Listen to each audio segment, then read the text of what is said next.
গত ফেব্রুয়ারি মাসে যখন, ফেব্রুয়ারি না সম্ভবত জানুয়ারি ফার্স্ট আর সেকেন্ড উইকে এখানে বলা হয় যে ছাত্রদের একটা নতুন দল আসছে, এবং পরে আমি শুনি যে এখানে ছাত্রদের একটা নতুন ছাত্র সংগঠন হবে। তো যখন একটা নতুন দল এবং নতুন একটা ছাত্র সংগঠন হচ্ছে, তো তখন কিন্তু স্বাভাবিকভাবে একটা ফার্স্ট কোয়েশ্চেন আমাদের মধ্যে আসছিল, তাহলে বৈষম্যবিধি ছাত্র উদ্যোগ প্ল্যাটফর্মটা কি হবে।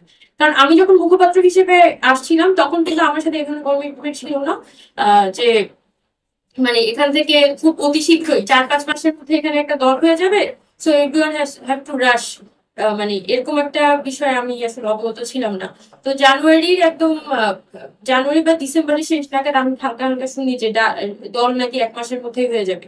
তখন আমি বেশ অবাক হই যে এটা আহ, মানে এত জিনিসটা তো অপরিকল্পিত মনে হয়েছিল আমার কাছে। তো পরবর্তীতে আমরা তাও যারা বাকিরা ছিলাম তারা কিন্তু অ্যাপ্রোচ করেছিলাম যে আপনারা দল যেহেতু হয়েছে তো হচ্ছে, আপনারা বসুমতী প্ল্যাটফর্মটা একটা শুরু হয়ে করে যান। আপনারা তো এখনো ওই প্ল্যাটফর্মটাতে আছেন বা এই প্ল্যাটফর্মটা নিয়ে কনসার্ন। সো সো এটা নিয়ে মিটিং করা, এটা নিয়ে হচ্ছে যে আমরা বেশ ফেব্রুয়ারি 20-21 তারিখের দিকে আমরা অনেকবার পুশ করেছি। কিন্তু তখন হয়তো তাদের একটা ব্যস্ততা ছিল, যেহেতু নতুন দল ঘোষণা করা একটা বিশাল কর্মযজ্ঞ। তো এটার পরে আমরা এক্সপেক্ট করেছিলাম যে আচ্ছা ঠিক আছে, যেহেতু দল ঘোষণা করেছে আপনারা তাহলে এখন এই প্ল্যাটফর্মটার ভবিষ্যৎ নিয়ে একটু পর্যালোচনা করেন। কিন্তু তখন আমরা দেখলাম যে একেবারেই এই প্ল্যাটফর্মটার ব্যাপারে আর কোনো ইন্টারেস্ট নেই। যে যে প্ল্যাটফর্মটাতে 2 দিন আগ পর্যন্ত আমি ছিলাম, 2 দিনের মধ্যে আমার এই প্ল্যাটফর্ম সম্পর্কে সকল ধরনের ইন্টারেস্ট দল ঘোষণার সাথে সাথে নষ্ট হয়ে গেল। এটা তো একটু আমার কাছে মনে হয়েছে এটা একটা আইরনিক্যাল ব্যাপার। এখন আহ, এখন এসে যেটা আহ, খুব ভেরি রিসেন্টলি একটা কাউন্সিল হওয়ার কথা ছিল, বাট আমি যেটা শুনলাম যে এখানে কাউন্সিলের মধ্য দিয়ে যে নতুন নেতৃত্ব আসার কথা, কাউন্সিলের প্রসেসটাও নাকি আটকে আছে। সো লেটস সি যে তারা আসলে কোন দিকে যায়। তবে আমি একটা কথা এখানে বলতে পারি আমার দায়বদ্ধতার জায়গা থেকে, যেহেতু আমি আজকে অক্টোবর মাস থেকে আজকে আপনার মে মাস পর্যন্ত আমি এই প্ল্যাটফর্মটার সাথে নামে হলো আমি অ্যাফিলিয়েটেড আছি, কোনো না কোনো ভাবে অ্যাফিলিয়েটেড আছি, এই নামটা আমি ব্যবহার করছি।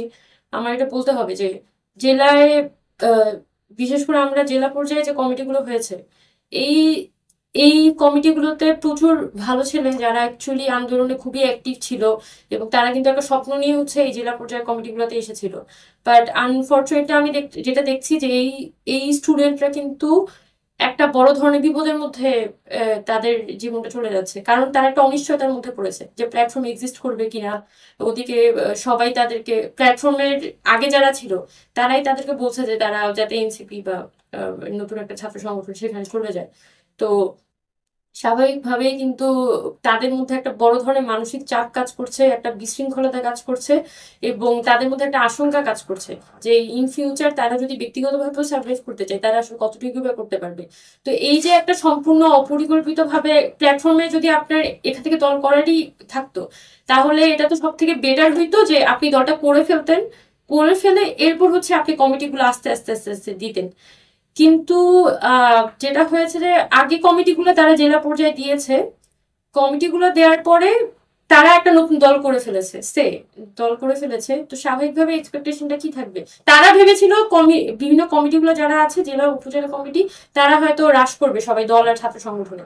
বাট আনফর্চুনেটলি সেটা তো হবেই না, কারণ বৈষম্য তো একটা নিরপেক্ষ প্ল্যাটফর্ম, সবাই সবাই তো আর দল করবে বলে প্ল্যাটফর্মে আসেনি। প্ল্যাটফর্মটা দায়িত্ব নেওয়ার পরে দেখা মানে আমি এই জিনিসটা অনেক বেশি ফিল করেছি যে আমি অনেক জায়গায় কথাই বলতাম না, কারণ কথা বলতে গেলে তো আমার হাতে তো এখতিয়ারটা নাই, তাহলে ওই জিনিসটা আমি করতে পারবো না।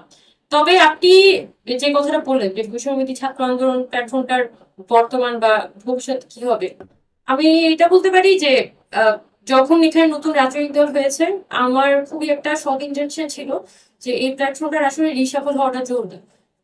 যারা যারা কাজ করতে যায়, আর ইটস নট লাইক যে মানে কি বলবো, মানে আমাকেই থাকতে হবে বা আমারই একটা একক কর্তৃত্ব থাকতে হবে, আমার মধ্যে এই ধরনের কিছু ছিল না।